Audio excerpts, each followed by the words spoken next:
¿Alguna vez te has sentido tan abrumado por las tentaciones que vienen a tu vida, que has tenido temor de caer tan estrepitosamente que ya no puedas volver a ponerte en pie para seguir corriendo la carrera cristiana? ¿Alguna vez tú te has preguntado si vas a poder perseverar hasta el fin? Yo me he preguntado eso. ¿Alguna vez tú te has preguntado si al final vas a ser como aquellos que Cristo menciona en la parábola del sembrador, que creen por algún tiempo, pero cuando vienen las pruebas se apartan? O quizás en este momento tú te ves tan estancado en tu vida cristiana que ya perdiste la esperanza de seguir avanzando, de llegar a ser útil para el reino de Dios. Bueno, mi hermano, si esa es tu situación en esta mañana, yo espero que la enseñanza de este pasaje te sea de mucho ánimo y te sea de mucho estímulo.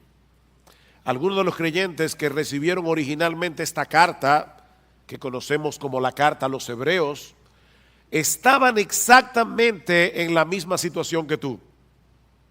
Eran cristianos, judíos, que estaban siendo presionados e incluso maltratados por sus hermanos de raza para que volvieran a su antigua fe, para que regresaran al judaísmo.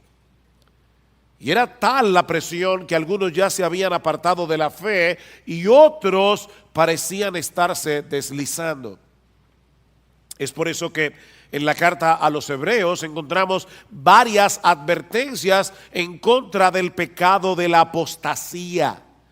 Y niños, esta palabra es extraña para algunos de ustedes, pero apostatar no es otra cosa que apartarse de la fe. Una persona que por un tiempo dice que es cristiana y de repente vuelve al mundo. Eso es apostatar.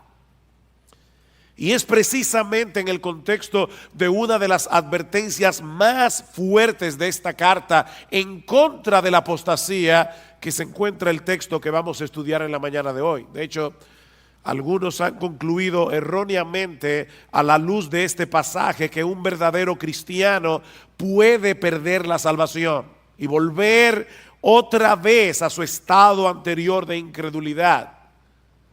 Pero mis hermanos, tal cosa es imposible. La escritura es muy clara en el sentido de que solo apostatan de la fe aquellos que parecían ser cristianos, pero que nunca lo fueron realmente. Dice en Primera de Juan capítulo 2, versículo 19, salieron de nosotros, pero no eran de nosotros, porque si hubiesen sido de nosotros, habrían permanecido con nosotros, pero salieron para que se manifestara que no todos son de nosotros. La razón por la que hay tantas advertencias en contra de la apostasía, no solamente en esta carta, sino en todo el Nuevo Testamento, es porque no podemos asumir que todos los que profesan ser cristianos y que son miembros de la iglesia, en verdad son lo que dicen ser. Salieron de nosotros, pero no eran de nosotros. Y salieron para que se manifestara que todavía es posible que haya algunos aquí que no son de nosotros. Vean el versículo 9 una vez más. Dice el autor de la carta a los Hebreos: pero en cuanto a vosotros, amados, aunque hablemos de esta manera, estamos persuadidos de las cosas que son mejores y que pertenecen a la salvación. Porque Dios no es injusto como para olvidarse de vuestra obra y del amor que habéis mostrado hacia su nombre, habiendo servido y sirviendo aún a los santos. Versículo 11, pero deseamos que cada uno de vosotros muestre la misma solicitud hasta el fin. ¿Para qué? Para alcanzar la plena seguridad de la esperanza. Estos hermanos habían dado evidencias de ser verdaderos creyentes, pero el autor quería animarlos a no desmayar, a seguir haciendo lo que estaban haciendo, a mostrar la misma solicitud hasta el fin, y esto por dos razones. La primera es que la perseverancia es la marca por excelencia de la preservación divina. La perseverancia es la marca por excelencia de la preservación divina. Hermanos, déjenme hacerles una pregunta y me van a excusar, pero voy a estar tomando agua toda la prédica. No se preocupen por mi garganta, no, que eso no los perturbe. Déjenme hacerles una pregunta. ¿La fe es un don de Dios? ¿Sí o no? ¿Y el arrepentimiento es un don de Dios? Sí, es un don de Dios. Ahora, ¿cómo yo sé que Dios le ha dado a alguien el don de la fe? Porque la persona cree. ¿Cómo yo sé que Dios le ha dado a alguien el don del arrepentimiento? Porque la persona se arrepiente. Bueno, ¿cómo yo sé que Dios está preservando a alguien? Porque esa persona está perseverando.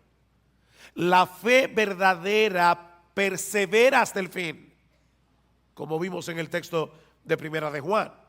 Pero por otra parte, el autor también quiere ayudar a los verdaderos creyentes de esta iglesia a que puedan experimentar la seguridad de salvación.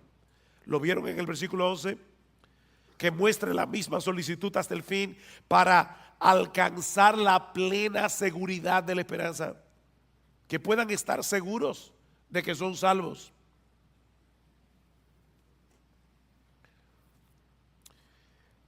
Mis hermanos, se puede ser un verdadero creyente y no tener certeza de que lo eres. La seguridad de salvación no la tienen todos los cristianos. ¿Oyeron eso? O dejen ponerlo de otra manera. La inseguridad de salvación no es una prueba de que no somos cristianos. Hay muchos creyentes que van a llegar inseguros al cielo.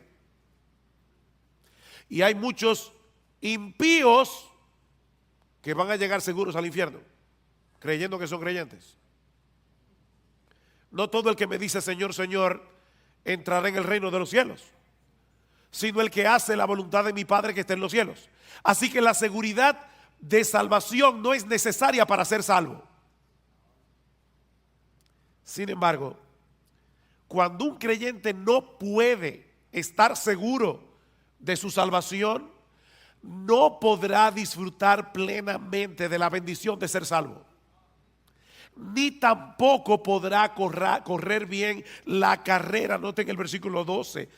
Porque yo quiero que ustedes alcancen la plena seguridad de la esperanza, a fin de que no seáis perezosos.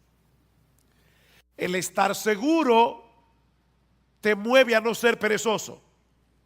¿Cómo podremos entonces obtener una plena certeza de nuestra salvación? ¿O cómo vamos a poder seguir avanzando hacia la madurez en nuestras vidas cristianas de tal manera que podamos ser cada vez más útiles para el reino de Dios? En el versículo 12 nos dice dos cosas al respecto.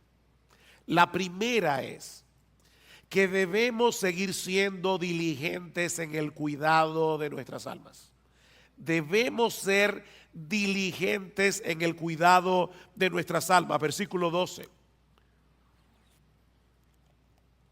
A fin de que no seáis perezosos, sino imitadores de los que mediante la fe y la paciencia heredan las promesas, para que no sean perezosos. Y la pereza de la que el autor está hablando aquí es una indisposición para el cumplimiento de nuestros deberes espirituales. Tú debes leer la Biblia, tú debes orar, tú debes venir a la iglesia, debes venir al culto de oración, debes leer buenos libros cristianos, debes tener una comunión edificante con otros hermanos en la fe. Esos son nuestros deberes espirituales, pero el perezoso, aunque lo sabe, no lo hace. Dice Salomón en Proverbios 26:13 que el perezoso siempre encuentra una excusa para dejar de hacer lo que tiene que hacer. El perezoso dice: hay un león en el camino, hay un león en medio de la plaza. Imagínense ustedes, yo quiero salir a trabajar, pero hay un león fuera de la puerta de mi casa. Así que prefiero quedarme aquí seguro. O dice en Proverbios 15:19 que el camino del perezoso es como un seto de espinos. Él tiene un deber que cumplir, pero magnifica de tal manera los obstáculos que tiene por delante que termina dejando el asunto para otro momento. Y es interesante porque no es que el perezoso no desee estar en una mejor condición espiritual. No, de hecho, en Proverbios 13:4 dice que el alma del perezoso desea, pero nada alcanza. Él desea, pero nada alcanza. Le dije que me iban a ver bebiendo agua hoy. No sufran, que yo estoy más interesado en decir este mensaje. Mañana descansaré la garganta. El perezoso no ha perdido la capacidad de desear una mejor condición espiritual de la que tiene.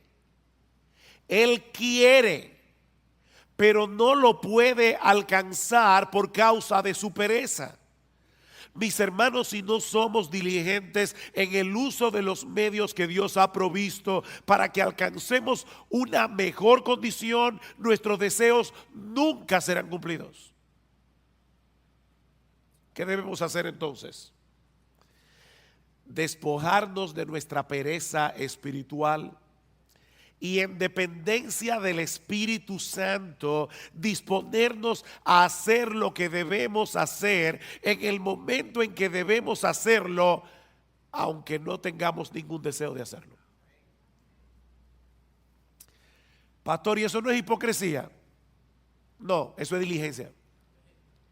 Eso es diligencia. Yo no tengo deseos de leer la Biblia hoy en la mañana. Pídele a Dios que te dé deseo, ábrela y léela. Yo como que no tengo deseos de ir a la iglesia hoy.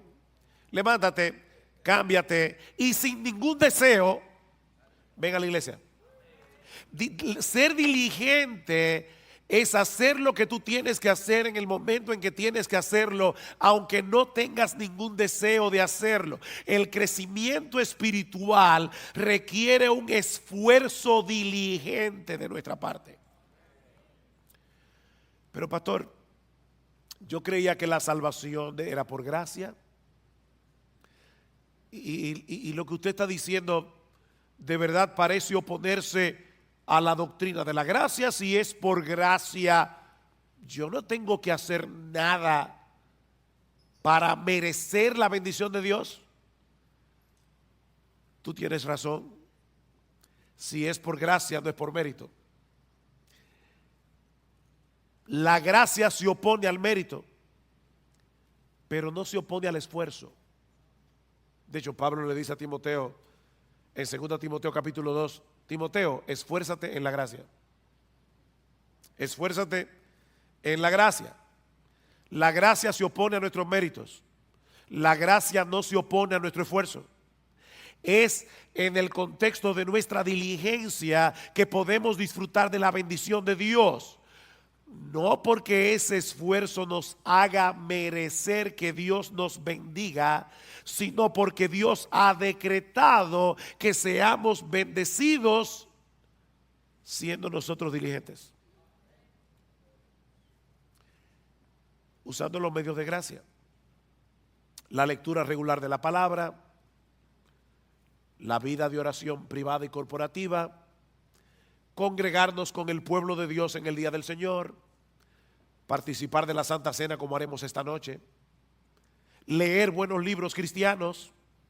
Dios ha decretado fortalecer nuestra salud espiritual haciendo uso de esos medios. Pero el hecho de esforzarnos por hacer esas cosas no nos hacen merecedores de nada, porque esa diligencia es impulsada en nosotros de pura gracia, en una forma misteriosa que nunca vamos a poder entender. ¿Qué dice Pablo? Por tanto, amados míos, como siempre habéis obedecido, no como en mi presencia solamente, sino mucho más ahora en mi ausencia, ocupaos en vuestra salvación con temor y con temblor, porque Dios es el que produce en vosotros así el querer como el hacer por su buena voluntad. ¿Quién produce el querer y el hacer? Dios lo produce. ¿Quién es el que tiene que ocuparse en su salvación? Tú y yo debemos ocuparnos en nuestra salvación. La obra de Dios nos impulsa a obrar. Y precisamente por eso Él se lleva toda la gloria en nuestro esfuerzo. Pero toda bendición que nosotros recibimos de la mano de Dios no es por nuestro esfuerzo, es por los méritos de nuestro Señor Jesucristo. Bendito el Padre, el Dios y Padre de nuestro Señor Jesucristo, que nos bendijo con toda bendición espiritual en los lugares celestiales en Cristo, según nos escogió en Él desde antes de la fundación del mundo. Todo lo que nosotros disfrutamos de la mano de Dios es únicamente por Cristo. O déjeme decirlo de otra manera. Aún los medios de gracia que Dios nos ha provisto y el impulso para hacer uso de esos medios son un regalo de gracia. Pero somos tú y yo los que debemos disponernos a hacer lo que tenemos que hacer, no para ganarnos su favor, sino porque ya fuimos favorecidos. Así que no es un asunto de méritos, es un asunto de confianza en Dios. Una confianza que nos mueve a hacer lo que Él dice que debemos hacer para mantener una buena salud espiritual. Déjame hacerte una pregunta. ¿Qué debe hacer un hombre o una mujer para alcanzar una buena calidad de vida? La Biblia dice que yo no puedo añadir a mi estatura un codo por más que me afane. O sea, yo me voy a morir el día que me voy a morir. Por eso alguien decía, come saludable, ve al gimnasio y muérete a pesar de todo. Eso no es lo que tú vas a ver en los gimnasios, pero es una realidad. Ahora, ¿qué debe hacer una persona para tener una buena calidad de vida? Bueno, debe mantener una dieta balanceada, un programa regular de ejercicios físicos, descansar apropiadamente y ese tipo de cosas. Dios ha diseñado nuestros cuerpos para que responda a la dieta, al ejercicio, al descanso. Si yo soy responsable en el cuidado de mi cuerpo, aún así puede ser que me enferme y que me muera antes de cumplir 40 años, pero lo cierto es que esas son las cosas que yo debo hacer en mi responsabilidad para tener una buena calidad de vida. ¿No es así? Si Dios determina otra cosa, amén, pero yo debo ser responsable en darle a mi cuerpo el cuidado que necesita. Ahora, cuando yo hago todo eso, como balanceado, hago ejercicio, descanso, ¿lo hago para merecer la salud? No es un asunto de méritos. Es un asunto de responsabilidad y de confianza en que Dios me dice que lo haga.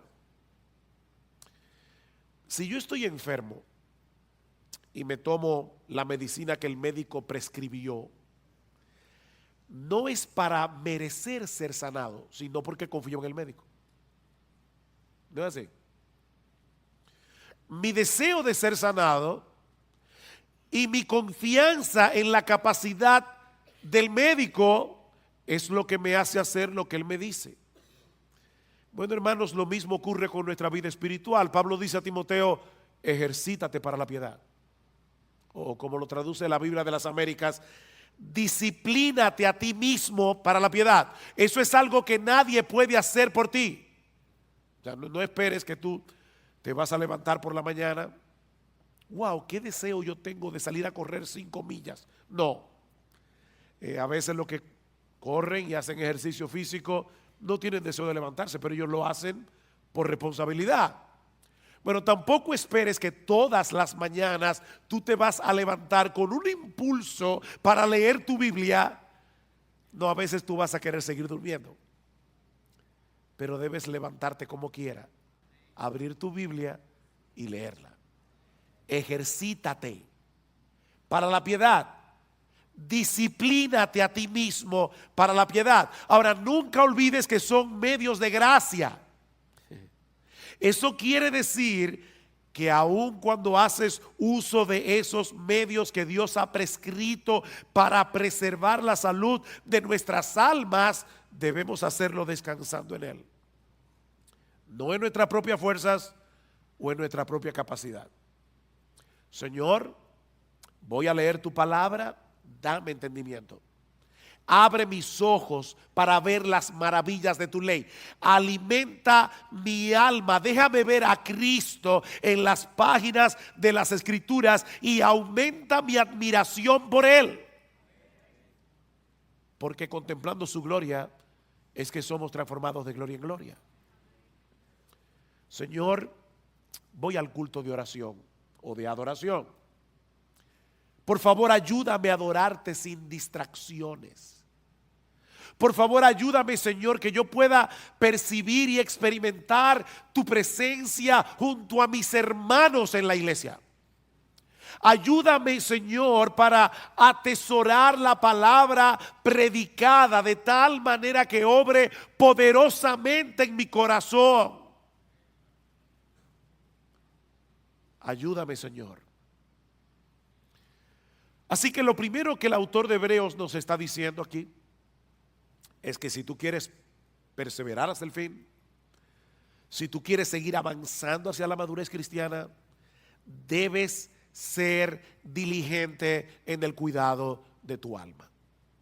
Amparado en el poder del Espíritu de Dios, pero tú debes ser diligente en el cuidado de tu alma. Pero hay algo más que debemos hacer. Y es aprender a esperar con fe y con paciencia que Dios haga en nuestras vidas lo que Él ha prometido hacer. Vean el versículo 12 otra vez. A fin de que no seáis perezosos, sino imitadores de los que mediante la fe y la paciencia heredan las promesas.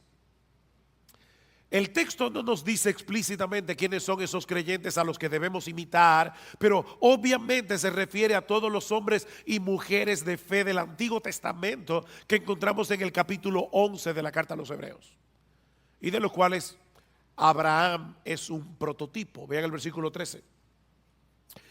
Pues cuando Dios hizo la promesa a Abraham, no pudiendo jurar por uno mayor, juró por sí mismo. ¿Por quién jura Dios?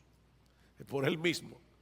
Diciendo, ciertamente te bendeciré y ciertamente te multiplicaré. Y así, habiendo esperado con paciencia, obtuvo la promesa. Habiendo esperado ¿cuántos años? 25 años. Con paciencia. Pero Dios le dio el hijo. La historia de esos hombres, mis hermanos, quedaron registradas en las Escrituras con un propósito didáctico. Dice Romanos 15, porque todo lo que fue escrito en tiempos pasados para nuestra enseñanza se escribió a fin de que por medio de la paciencia y del consuelo de las Escrituras tengamos esperanza. No es un consuelo para ti leer la historia de Abraham y ver que cuando este hombre tenía casi 100 años y Sara 90 y era estéril, esta mujer salió embarazada. ¿Y sabes qué fue lo que le embarazó? La promesa de Dios. Dios lo prometió. Y cuando Dios promete algo, Él lo hará en su tiempo, pero Él lo hará.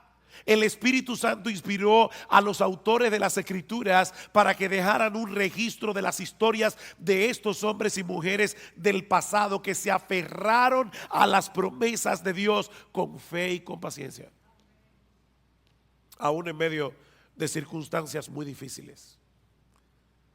Y Dios quiere que imitemos a esos hombres que supieron esperar paciente y confiadamente en el cumplimiento de las promesas. La fe nos capacita para confiar en el poder y en la buena disposición de Dios para concedernos lo que Él nos ha prometido, pero la paciencia nos permite esperar que Él lo haga en su tiempo, no en el nuestro. Fe y paciencia.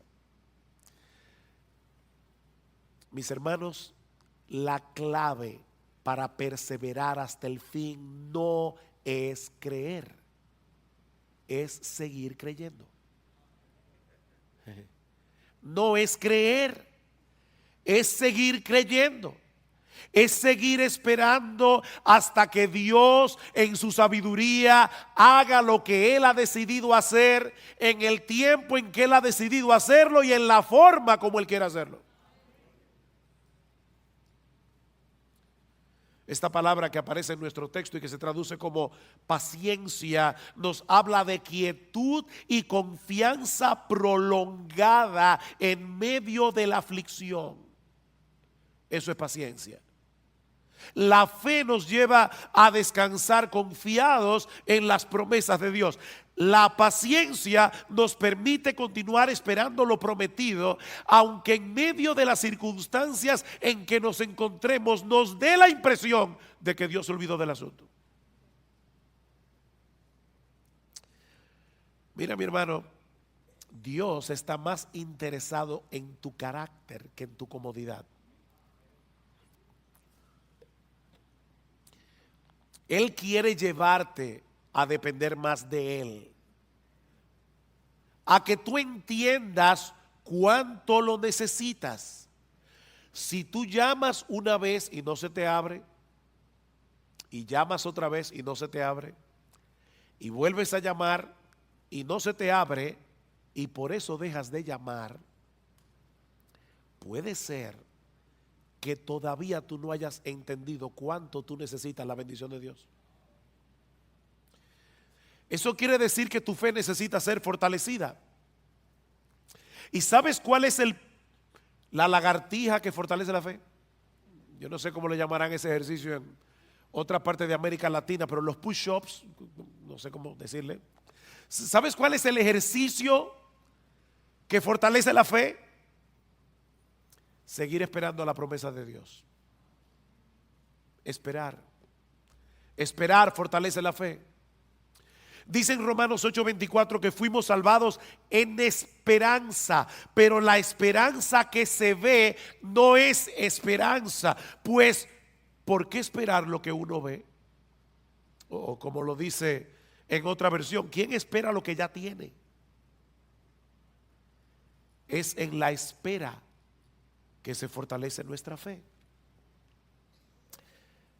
Aquellos que han sabido unir la fe con la paciencia seguirán llamando y seguirán llamando y seguirán llamando hasta que le abran la puerta.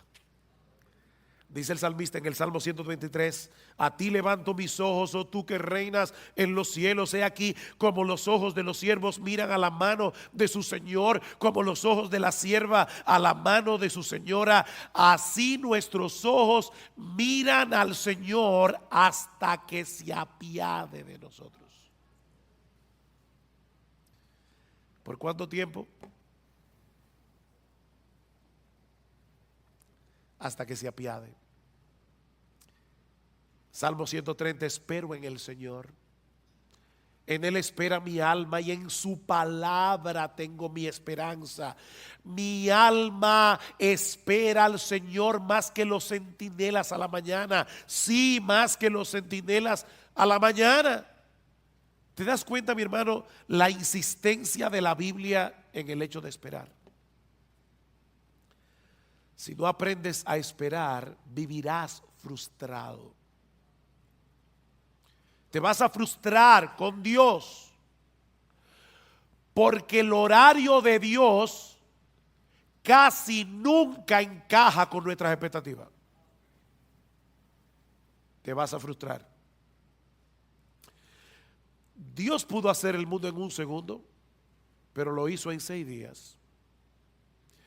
Y dice que al principio la tierra estaba desordenada y vacía, y Dios la fue trabajando poco a poco, poblando la tierra hasta hacerla productiva. Dios hace las cosas en su tiempo. Mi hermanos, no es como a nosotros nos parece mejor, sino es como Él sabe que es lo mejor. Ustedes recuerdan cuando Elías le oró a Dios. Había una sequía de 3 años y medio, y el Señor no envió la lluvia de inmediato. Elías le dice a su criado: ve a ver si tú ves algo en el cielo. El criado regresó diciendo: yo no veo nada. Vuelve otra vez. Nada. Vuelve otra vez. Nada. Vuelve otra vez. ¿Saben cuántas veces volvió el criado? 7 veces. Óigame, hay que tener paciencia. En este caso del criado con Elías. Pero ya no te dije que no hay nada. Ve otra vez. Finalmente el criado llega y le dice: veo una pequeña nube como la palma de un hombre que sube del mar. Cuando Gloria y yo fuimos a visitar a nuestra hija en Medio Oriente, aquel lugar es desértico, casi nunca llueve. De hecho, desde abril hasta noviembre no hay nubes en el cielo, nunca, nada de nube, ni una sola. Ahora imagínate en ese desierto que alguien vea una nube del tamaño de la palma de una mano que está subiendo del mar y dice: ay, parece que va a llover. Elías, que entendía perfectamente el modo de obrar de Dios, le dice al criado: sube y dile a Acab, prepara tu carro y desciende para que la fuerte lluvia no te detenga. Y sucedió que al poco tiempo el cielo se oscureció con nubes y viento y hubo una gran lluvia.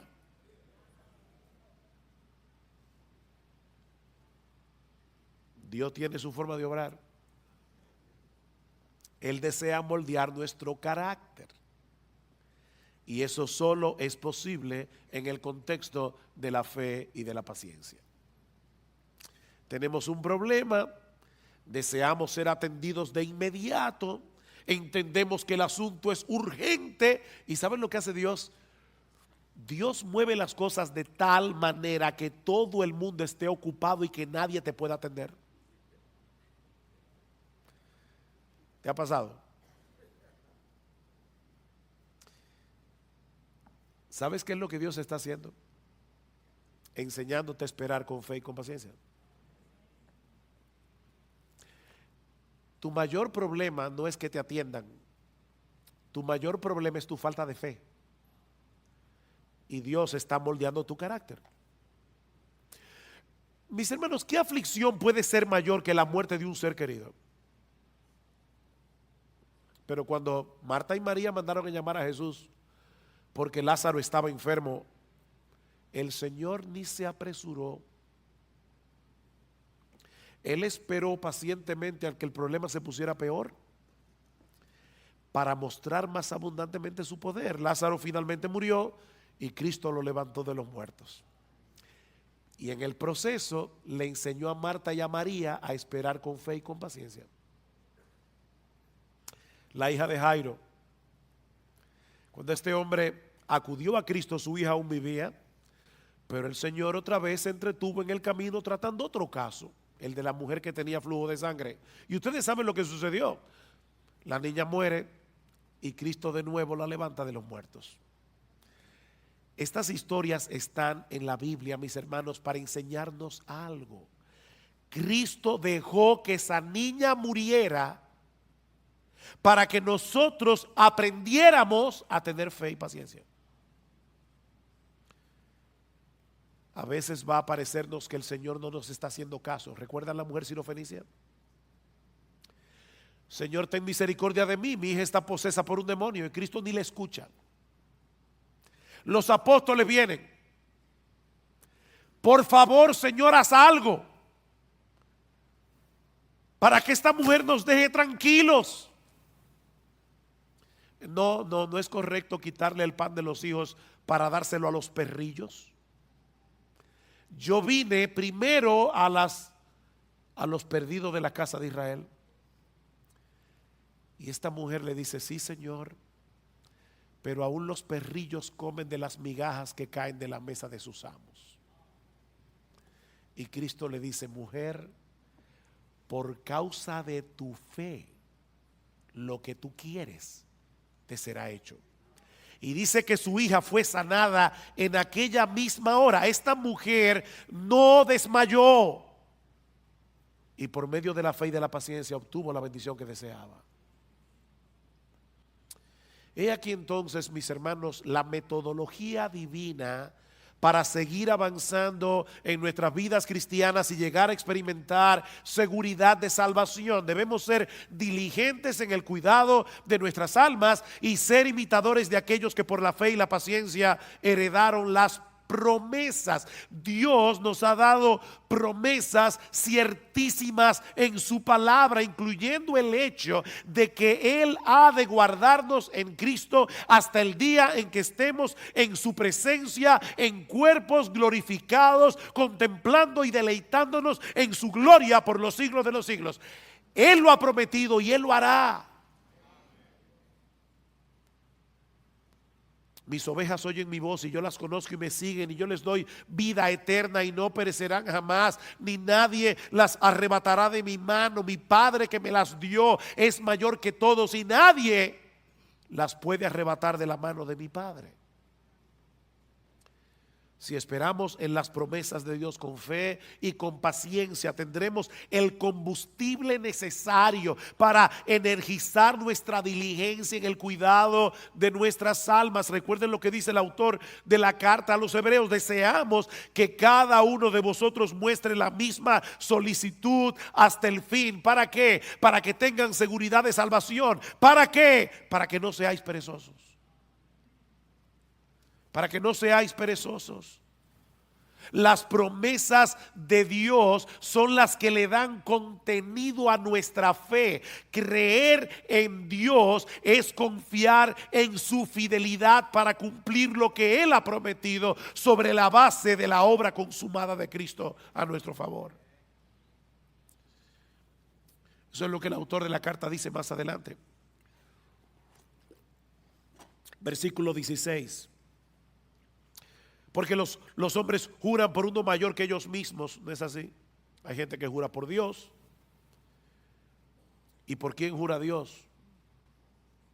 Los hombres juran por uno mayor que ellos mismos, y para ellos un juramento dado como confirmación es el fin de toda discusión. Por lo cual Dios, deseando mostrar más plenamente a los herederos de la promesa la inmutabilidad de su propósito, interpuso un juramento. Dios juró por sí mismo, a fin de que por dos cosas inmutables, en las cuales es imposible que Dios mienta, los que hemos buscado refugio seamos grandemente animados para asirnos de la esperanza puesta delante de nosotros. Seamos fuertemente, grandemente animados, la cual tenemos como ancla del alma, una esperanza segura y firme, y que penetra hasta detrás del velo, donde Jesús entró por nosotros como precursor. ¿Recuerdan cuando el sumo sacerdote entraba al lugar santísimo con la sangre del animal y rociaba el propiciatorio? Bueno, allí entró Jesús con su sangre para decirle a su Padre y a los ángeles: yo derramé mi sangre por este hijo mío. La justicia de Dios ya está satisfecha. Es imposible que Él termine en otro lugar que no sea en mi presencia. Aférrate a esa promesa. Aférrate a esa promesa. Mira, mi hermano, En la misma medida en que seamos capaces de esperar con fe y con paciencia en las promesas de Dios, en esa misma medida seremos capaces de poner toda diligencia en el cuidado de nuestras almas. Eso es lo que dice Pedro al inicio de su segunda carta. Recuerdan, y voy a leer la Biblia de la Reina Valera. Dice: como todas las cosas que pertenecen a la vida y a la piedad nos han sido dadas por su divino poder, mediante el conocimiento de aquel que nos llamó por su gloria y excelencia, por medio de las cuales nos ha dado preciosas y grandísimas promesas, para que por ellas llegaseis a ser participantes de la naturaleza divina, habiendo huido de la corrupción que hay en el mundo a causa de la concupiscencia. Por esto mismo poned toda diligencia en añadir a vuestra fe virtud, a la virtud conocimiento, etcétera, etcétera. Este es un texto muy denso, pero mis hermanos, lo que Pedro está diciendo es básicamente esto: todo lo que tú necesitas para tu vida cristiana, todo lo que tú necesitas para seguir avanzando hacia la piedad, ya Dios te lo dio por su divino poder. Eso es parte del paquete de la salvación. No nos falta absolutamente nada para nuestra vida cristiana y para la piedad. Ya lo tienes por su divino poder. Ahora, ¿cómo fue que Dios nos concedió todo lo que necesitamos para la vida y para la piedad? Mediante el conocimiento de aquel que nos llamó por su gloria y excelencia. ¿No le suena raro eso? Aquel que nos llamó por su gloria y excelencia. ¿Cómo Dios llama por su gloria y excelencia? Muy fácil. Dios abrió los ojos de nuestro entendimiento para que pudiéramos ser capaces de ver con deleite la gloria y las excelencias de Jesús. Lo que lo hacen a Él el ser más hermoso, el ser más deleitoso de todo el universo. Y de esa manera Dios nos atrajo a Jesús por su gloria y excelencia.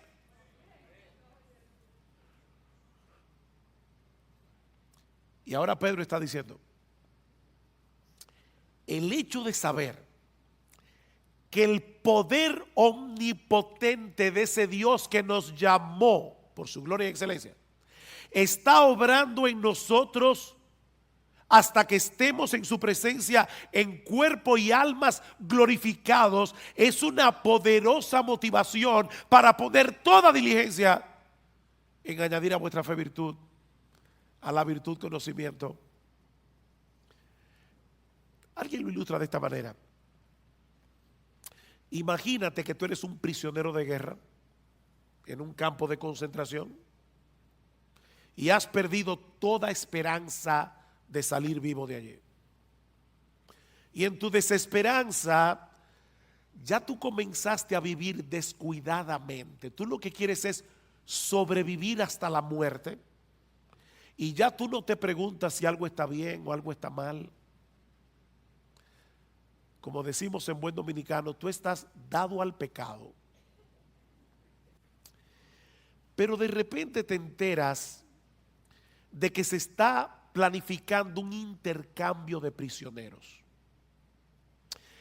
Y ves que se acerca a la fila donde estás tú el guardia que tiene la responsabilidad de señalar a los que van a ser libertados y enviados de vuelta a su familia. Si el guardia te señala a ti, eso no sería un mero conocimiento. Recuerden que Pedro dice: mediante el conocimiento de aquel que nos llamó por su gloria y excelencia. Pero ese conocimiento transforma, ese conocimiento anima. Si el guardia se te acerca a ti, tú no vas a pensar: oh, qué interesante, me llamó a mí. No, mi hermano, en ese momento el poder de la esperanza va a energizar todo tu cuerpo y tu alma, porque sabes que has sido llamado para ser de nuevo un hombre libre. Bueno, eso es precisamente lo que Pedro nos está diciendo aquí. El hecho de saber que el Dios de gloria se nos ha acercado y nos ha dicho: tú que estás allí, ven, yo te mostraré mi gloria y te daré una vida eterna glorificada para disfrutarla. Esa es una esperanza que energiza nuestra diligencia para seguir avanzando en el camino de la piedad. De ahí lo que sigue diciendo Pedro: como ustedes tienen esas preciosas y grandísimas promesas, vosotros también, poniendo toda diligencia por esto mismo, añadid a vuestra fe virtud, a la virtud conocimiento, al conocimiento dominio propio, al dominio propio paciencia, a la paciencia piedad, a la piedad afecto fraternal y al afecto fraternal amor. ¿Se dan cuenta? Este texto concluye como comienza Hebreos 6. Pedro lo pone al revés.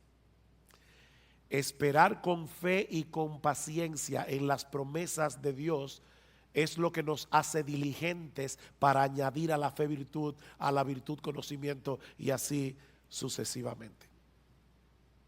Mis hermanos, no hay forma de avanzar sin esperanza. Y la esperanza se alimenta de las promesas de Dios. Solo si aprendemos a esperar en ellas con fe y con paciencia. Promesas, esperanza, fe y paciencia. Y ahora yo te pregunto: ¿qué tanto tú estás alimentando tu esperanza con las promesas de la palabra de Dios? ¿Qué tan a menudo tú traes esas promesas a tu mente, sobre todo cuando estás en medio del dolor y de la aflicción? ¿Cuándo fue la última vez que en una forma consciente tú meditaste en una promesa de las Escrituras hasta que la paz y la quietud trajeran descanso a tu alma? ¿Qué tan dispuesto tú estás a seguir esperando en Dios, sabiendo que Él selló cada una de sus promesas con la sangre que Cristo derramó por ti en la cruz del Calvario? Recuerda que es por fe que andamos, no por vista.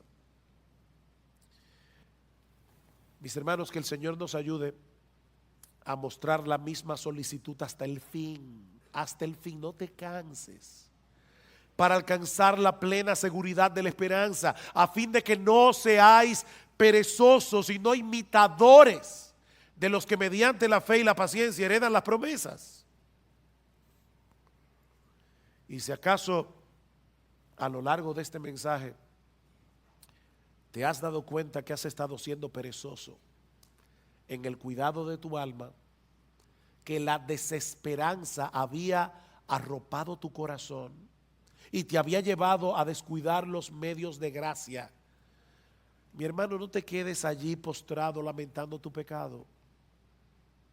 Si confesamos nuestros pecados, Él es fiel y justo para perdonar nuestros pecados y limpiarnos de toda maldad. Señor, perdóname, yo he estado descuidando la lectura de tu palabra, yo he estado descuidando la oración.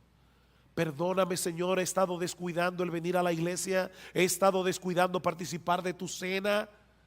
Perdóname, Señor, porque no he estado cultivando el hábito apropiado de lectura. Perdóname, Señor, porque no he estado teniendo comunión edificante con mis hermanos en la iglesia. Perdóname, y después que le pidas perdón, aprópiate por fe de ese perdón.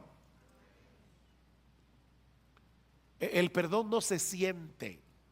El perdón se cree. Muchas veces nosotros pedimos perdón por nuestros pecados y no nos sentimos perdonados. La pregunta es: ¿en qué tú vas a creer? ¿En los sentimientos de tu corazón o en las promesas de Dios? Si confesamos nuestros pecados, Él es fiel y Él es justo para perdonar nuestros pecados, para limpiarnos de toda maldad. Así que ve a Dios, pídele perdón Apropiate por fe de ese perdón y, como dice luego la carta a los Hebreos, levanta las manos caídas, levanta las rodillas paralizadas y haced sendas derechas para vuestros pies, para que lo cojo no se salga del camino, sino que sea sanado. Y finalizo con esta palabra de bendición de la misma carta a los Hebreos. Y el Dios de paz, que resucitó de los muertos a nuestro Señor Jesucristo, el gran pastor de las ovejas, por la sangre del pacto eterno, os haga aptos en toda obra buena, para que hagáis su voluntad, haciendo Él en vosotros lo que es agradable delante de Él, por Jesucristo, al cual sea la gloria por los siglos.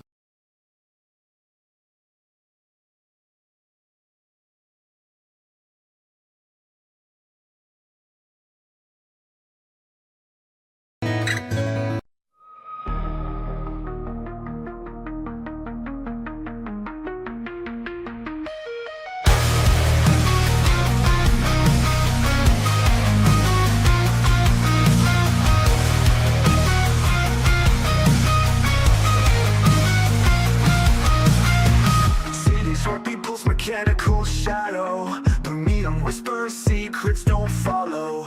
Streets empty, ghosts, echoes of tomorrows. Midnight clocks, ticks, lost dreams borrowed. Skyline, fraction, moonlight descended. Cold reflections, memories neglected. Voices calling from digital ocean. Darkness creeping, unnatural motion.